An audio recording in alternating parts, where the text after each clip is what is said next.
प्रधानमंत्री नरेंद्र मोदी की ओर से जीएसटी में बड़े बदलाव के ऐलान के बाद कांग्रेस ने केंद्र सरकार पर तीखा हमला बोला। कांग्रेस प्रदेश संगठन उपाध्यक्ष सूर्यकांत धस्माना ने कहा कि जीएसटी को लागू करते समय ही कांग्रेस ने चेतावनी दी थी कि ये आम जनता, छोटे व्यापारी और कारोबारी वर्ग के लिए बोझ साबित होगा। वहीं उन्होंने जातिगत जनगणना के बाद अब जीएसटी में बदलाव को राहुल गांधी की बड़ी जीत बताया है।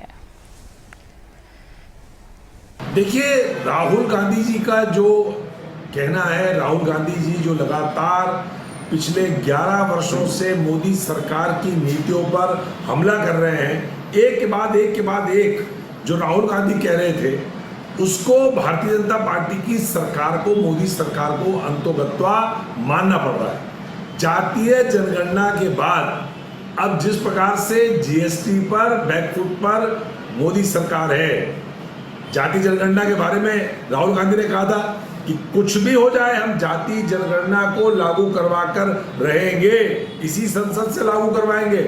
मोदी जी ने उसको स्वीकार किया, मोदी कैबिनेट ने उसको पास किया।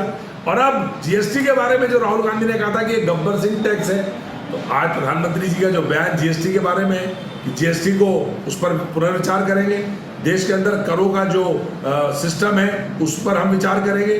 तो कहीं ना कहीं आज पूरे देश के सामने ये साबित हो गया है कि आप पिछले 11-12 वर्षों में राहुल गांधी को जो देश के अंदर पप्पू साबित करने में लगे हुए थे, राहुल गांधी जो कह रहे थे वो 100% सही था।